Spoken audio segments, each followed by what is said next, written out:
दोस्तों, freelance cricketers के हवाले से क्या आपने सुना है ये टर्मिनोलॉजी? अगर आपने इससे पहले सुनी है तो वो बहुत कम लोग हैं, आप उनमें शामिल होंगे अगर आपने सुनी है, वरना बहुत सारे यहाँ पर लोग मौजूद हैं जो फ्रीलांस क्रिकेटर्स के हवाले से बिल्कुल नहीं जानते, इस टर्मिनोलॉजी को नहीं जानते। फ्रीलांसिंग के हवाले से तो बहुत से दुनिया को पता है कि आईटी के या डिफरेंट मार्केटिंग के या और डिजाइनर्स जो होते हैं वो ऑनलाइन बैठ के एक मुल्क में बैठकर दूसरे मुल्क की जो आउट ऑफ द कंट्री जो फॉरेन कंट्रीज के हैं वहां की जॉब्स है ना वो डन कर रहे होते हैं, ऑनलाइन पैसे कमा रहे हैं। लेकिन फ्रीलांस क्रिकेटर्स भी मौजूद हैं इंटरनेशनल लेवल के ऊपर। जी हाँ, अगर टर्मिनोलॉजी नहीं सुनी मैं थोड़ा सा एक्सप्लेन कर देता हूं, फिर आपको बताता हूं कौन कौन से प्लेयर्स हैं जो फ्रीलांस क्रिकेटिंग कर चुके हैं और कर रहे हैं। और ये इस वीडियो को या फ्रीलांसिंग क्रिकेटर्स के हवाले से बताने का मकसद मेरा क्या है, क्योंकि ये टर्मिनोलॉजी शायद आपको आने वाले फ्यूचर में T20 वर्ल्ड कप के आसपास या आगे या पीछे आपको सुनने को मिले। सबसे पहले बात करते हैं जो है फ्रीलांस क्रिकेटिंग होती है टर्मिनोलॉजी के। इसमें होता है कि एक प्लेयर, क्योंकि हर मुल्क से जब भी हर मुल्क का अपना एक बोर्ड है, हर प्लेयर जब खेलना चाहता है वो अपने मुल्क से खेलना चाहता है, वहां पे जब वो अपने मुल्क को रिप्रेजेंट करने चाहते हैं तो एक सेंट्रल कॉन्ट्रैक्ट होता है, एक कॉन्ट्रैक्ट के थ्रू वो बाउंड हो जाते हैं कि आप हमारे लिए खेलेंगे। आपने सुना होगा कि प्लेयर्स होते हैं उनके मुल्क उनको अलाउ करते हैं नहीं करते हैं डिफरेंट लीग में जाने के लिए।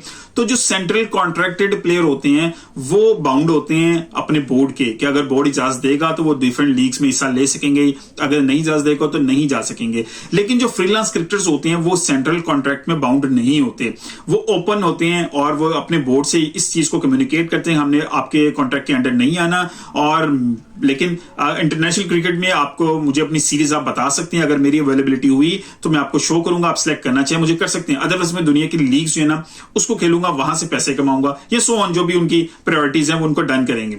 ये होते हैं जी फ्रीलांस क्रिकेटर्स, इनकी टर्मिनोलॉजी ये है। लेकिन दुनिया में कौन कौन से प्लेयर हैं जो फ्रीलांसिंग करते हैं? सबसे बड़ा नाम अगर मैं लूं तो यूनिवर्सल बोर्ड्स क्रिकेट के अंदर कहा जाता है क्रिस गेल। जी हाँ, वेस्ट इंडियन जो बैट्समैन थे, काली आंधी जो है वो इसके लिए बहुत टॉप पे मौजूद हैं। उन्होंने फ्रीलांस क्रिकेटर्स के लिए तौर पे बहुत पैसा कमाया है दुनिया की बड़ी लीग्स में। आपको नजर आएगा कई दफा वो लीग्स के अंदर बहुत ज्यादा अच्छा परफॉर्म कर रहे होते हैं लेकिन वो वेस्ट इंडियन टीम में नजर नहीं आते रहे, और सम टाइम वर्ल्ड कप के आसपास वो एकदम दोबारा से टीम के अंदर नजर आते थे। तो उसकी रीजन सिर्फ यही थी कि वो फ्रीलांस क्रिकेटिंग के तौर पर उन्होंने अपना करियर को कंटिन्यू किया काफी अरसे तक, और वो काफी दफा इंटरनेशनल लेवल पे अपने मुल्क की नुमाइंदगी नहीं करते रहे। लेकिन बड़े टूर्नामेंट्स में उन्होंने अपनी अवेलेबिलिटी शो की और टीम ने, बोर्ड ने उनको सिलेक्ट किया और वो सिलेक्ट होकर खेलने लग पड़े। ये है। और उसके अलावा ये सिर्फ क्रिस गेल नहीं है, एबी डिविलियर्स भी अपने करियर के एंड पे ये चीजें की हैं। उसके अलावा पोलार्ड 21 साल की एज में पोलार्ड ने जो है सेंट्रल कॉन्ट्रैक्ट जो है ना पुट डाउन कर दिया था, यानी कि छोड़ दिया था वेस्ट इंडीज का सेंट्रल कॉन्ट्रैक्ट, क्योंकि उस वक्त आईपीएल का दौर दौरा स्टार्ट हो चुका हुआ था। 2008 में पहला सीजन था आईपीएल का, तो आईपीएल में इतना पैसा था और दुनिया में इतनी लीग्स थी कि वहां से उनको वेस्ट इंडियन बोर्ड से ज्यादा पैसा कमाने का मौका मिल रहा था। तो उन्होंने भी अपनी अवेलेबिलिटी से फ्रीलांस क्रिकेटर के तौर पर शो की कि आप अगर जब मैं अवेलेबल हूंगा मैं आपको बता दूंगा, कोई सीरीज होगी आप मुझे सिलेक्ट करना चाहेंगे तो definitely I will be available, otherwise मैं अपनी जो है ना अपनी फ्रीलांस क्रिकेटर के तौर पर दुनिया के अंदर लीग्स खेल रहा हूं। अब इसके अलावा अगर मैं रीसेंट टाइम्स के ऊपर जाऊं तो वो आपको आंद्रे रसल भी नजर आते हैं। 2019 में आंद्रे रसल ने जो है इस चीज को बड़ा क्लियरली शो किया वेस्ट इंडीज टीम को कि उन्होंने अपनी एक थोड़ी सी इंजरी थी, इस वजह से वो बॉलिंग नहीं कर सकते थे लेकिन बैटिंग कर सकते थे। तो कनाडा की एक लीग थी उसमें एज ए बैट्समैन वहां पे वो सिलेक्ट हुए, तो वहां उसको खेलने चले गए और वेस्ट इंडीज की तरफ से इंडिया के खिलाफ T20 सीरीज उन्होंने छोड़ दी थी, अपना कॉन्ट्रैक्ट छोड़ दिया था, और वेस्ट इंडीज को ये चीजें पता थी, बोर्ड को उनको बता के सारी चीजें एक्सप्लेनेशन के साथ हुई थी। तो ये एक बड़ी एग्जांपल है, ये चीजें बड़े प्लेयर जो अभी भी खेल रहे हैं जैसे आंद्रे रसल है। और इसके अलावा एक बड़ा नाम अभी मैं बात करूं, न्यूजीलैंड के प्लेयर ट्रेंट बोल्ट, जी हाँ, फास्ट बॉलर, लेफ्ट आर्म, जो बड़ा जबरदस्त बहुत आउट क्लास बॉलर है, वो भी एज ए फ्रीलांस क्रिकेटर जो है ना अभी कर रहे हैं। वो भी अंडर कॉन्ट्रैक्ट नहीं है अभी जो है न्यूजीलैंड बोर्ड के, और वो भी पिक एंड चूज करते हैं, जो सीरीज खेलना चाहिए वो खेलते हैं, बाकी टाइम अपनी फैमिली के साथ गुजारना चाहें या इंटरनेशनल लेवल पे अगर वो अपनी एबिलिटी देना चाहें किसी सीरीज के लिए, सिलेक्ट करना चाहें तो बिल्कुल वो सीरीज के लिए फिर अपने मुल्क का जो है पार्ट बनते हैं उसको सीरीज को खेलने के लिए। अच्छा, अब ये तो हमने बात करी, लेकिन इन सब बातों की मकसद क्या था, इस वक्त ये जरूरी क्यों था?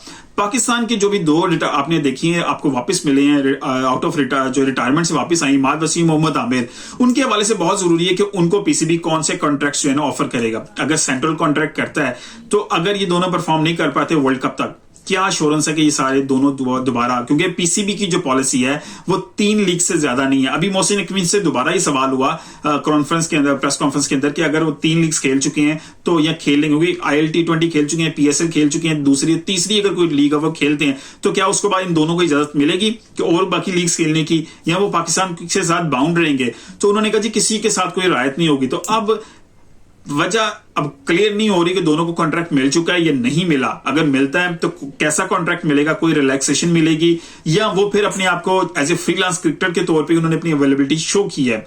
ये इन दोनों के हवाले से बहुत ज्यादा जरूरी है, क्योंकि हो सकता है वर्ल्ड कप के आसपास जाके चीज खुले तो फिर आपको पता चलेगी शायद वो फ्रीलांस क्रिकेटर के तौर पर उन्होंने ये अडॉप्ट किया है या उन्होंने पूरा सेंट्रल कॉन्ट्रैक्ट जो है ना वो साइन किया है और वो मुसलसल पाकिस्तान के साथ अवेलेबल रहेंगे।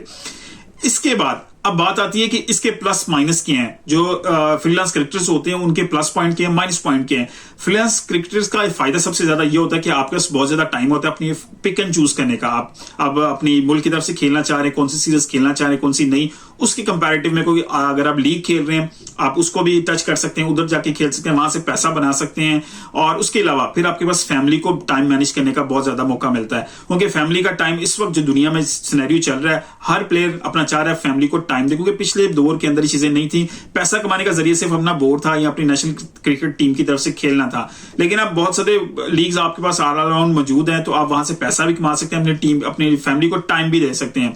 तो ये तो बहुत बड़ा एडवांटेज है उनके लिए। लेकिन इस एडवांटेज के साथ कि उन्होंने पैसा भी बना लिया, फैमिली को टाइम भी दे लिया, दोनों एडवांटेज हो गए। तीसरा, पिक एंड चूज, अपनी बॉडी को रेस्ट भी दे सकते हैं। ये 3-4 एडवांटेजेस तो बहुत जबरदस्त है, लेकिन इसके डिसएडवांटेज भी बहुत ज्यादा मौजूद है।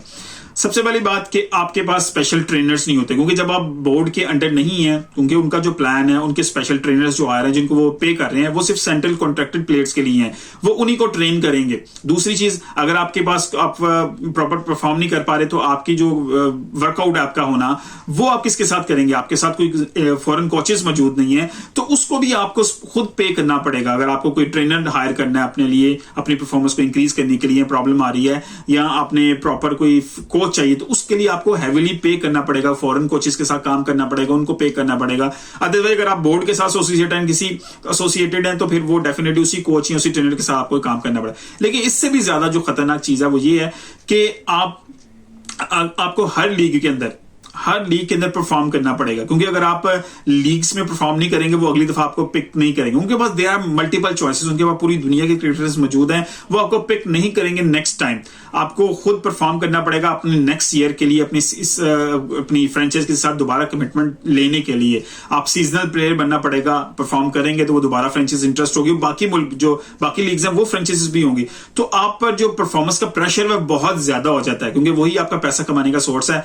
आप सेंट्रली कॉन्ट्रैक्टेड नहीं है अपने बोर्ड के साथ। और दूसरी जो मेजर और बड़ी जो इसमें बैकडोर है, अगर आप इंजर्ड हो जाते हैं तो कौन आपको रिकवर करेगा? आप अपनी किसी के साथ अपनी इंश्योरेंस जरूर कर सकते हैं, लेकिन प्रॉपर रिहैबिलिटेशन जो प्रोसेस होता है, उन सारी चीजों को जिस तरह बोर्ड टेक केयर करते हैं उस तरह आप इंडिविजुअली अपने आप को उस प्रोसेस से नहीं गुजार सकते। रिहैबिलिटेशन प्रोसेस होता है, आपकी इंजरी से ऑपरेशन होगा, आपकी चलो इंश्योरेंस इन चीजों को कवर कर सकती है, आपकी फ्रेंचाइज कर सकती है, लेकिन वो इतने ज्यादा आपके साथ सीरियस नहीं होंगे जितना आपका बोर्ड आपको लेकर सीरियस होगा। आपके डिसीजंस को, आपके वर्कलोड को मैनेज करना, आपके लिए फाइनेंशियल एश्योरेंस होती है, लेकिन यहाँ पर कोई फाइनेंशियल एश्योरेंस नहीं होती। ये चीजें बहुत ज्यादा बैकडोर है फ्रीलांस क्रिकेटर्स के लिए। इसलिए ये जो टर्मिनोलॉजी, ये बहुत बड़े बड़े प्लेयर्स हैं उनके लिए बहुत ज्यादा सूटेबल है, क्योंकि उनकी डिमांड बहुत ज्यादा है जब तक वो परफॉर्म कर रहे हैं। वीडियो पसंद आई तो लाइक कीजिएगा, शेयर कीजिएगा। मिलते हैं किसी वीडियो से, अपना ख्याल रखिएगा। अल्लाह हाफिज।